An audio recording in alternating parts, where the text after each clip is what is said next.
All right, I'm the Flat Rate Master, and do you need 1/2 inch split beam, 1/2 inch electric, electric 3/8, or 1/4 inch torque wrenches? So first off, we're going to focus on click type, which have to be reset, or electronic like this one.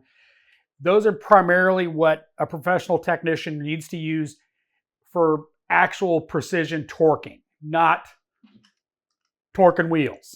Now, the common wisdom, and I've heard a lot of people say the same thing, is if you're doing like head gasket stuff like that, the best one to get is a 3/8. Now, as you can see here, this snap-on is the old style, not the new style. There's a reason for that, and it's because this is my least used torque wrench. Torque angle on head gaskets, torque angle on axle nut sockets, stuff like that, I use the 1/2 inch. And then I use the 1/4 inch. I've got two different variants of it. One goes to a slightly higher torque than this little guy. Quick little note about torque angle. Torque angle, you don't have to go out and buy an expensive torque angle electronic one like this one. You can use an external gauge, or you can use paint pen. You don't have to have a nice fancy torque wrench that does angle. You just don't. It's an angle. And it doesn't have to be 100% precise. It doesn't. As long as you're in the ballpark with torque angle, you're probably fine. I mean, a degree is not going to cause catastrophic failure. Whereas with a torque wrench, that kind of error is excessive. I know a bunch of people in the comments are going to be, where do you use a 1/4 inch all that often? I use this a ton. BMW oil pans are torque to yield bolts in most cases. Also with an angle.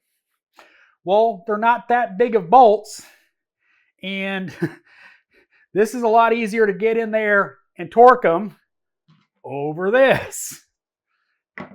I also use it on every 3.6 Chrysler Jeep oil cooler, because one of the problems with oil cooler installation is most people don't torque it.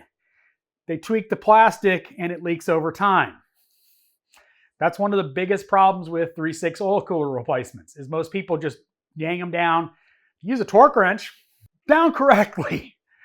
Also on 3.6 cam jobs. You also have a lot of T30 bolts on the cam carrier that you have to torque properly. This is something I use on every one of those jobs. I use this thing a ton. Back in the day, I had a 1/2 inch and a 3/8, and that was the extent of my torque wrenches. The thing about torque wrenches is the range. The range is one of the biggest factors when it comes to torque wrenches. If you don't have enough range between the tools you have, you may not be able to properly torque things. You could do the thing like, 10 Newton meters, my wrist pops. If you're doing something, internal engine, use a torque wrench. Now, I know guys that use torque wrenches on almost everything, and, good for them. Do it properly. You're not going to have problems. But when it comes down to choosing it, the work you do very much depends on what kind of torque wrenches you need. Like, for instance, if you're out torquing, Volkswagen axle nuts properly, you probably need a 3/4 torque wrench, not a 1/2 inch, because those go unbelievably tight. Whereas if you're doing, GM, this will work fine. Last I checked. Now, for a starting technician, a good old split beam. You don't have to spend a bunch of money on them. You can get them from Olsa. They're not super precise, but with that kind of work, you're doing axle nuts, you're doing lug nuts, you maybe caliper brackets for brakes. It doesn't have to be super precise. But if you're doing head gaskets all the time, a 3/8 may be a better option. So when it comes down to angle torque with electronic snap-on example, you want to go a little bigger.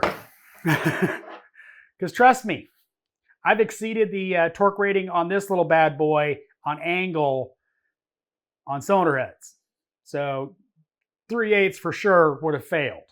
And that's what's important, using the right tool for the job. I know these are expensive.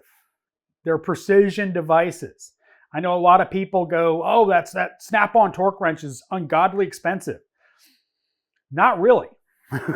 When you come down and think about what has to go into this tool to make it as precise as it is, it's not that expensive.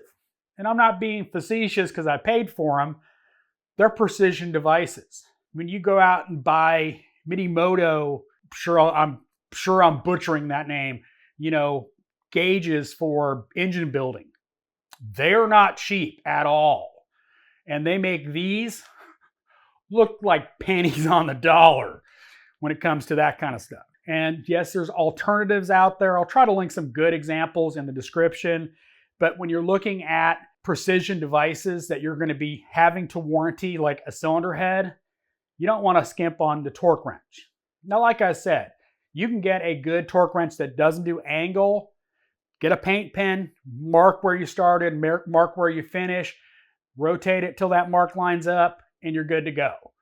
To give an example, on like big diesels, the angle on them might be 180, might be 360.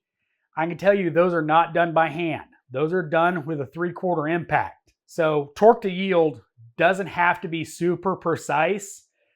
So you can skip the torque angle if you don't want to deal with that and just get a click type or a basic electronic. You go on a truck and you go see this and you go, oh, that's great. That's awesome.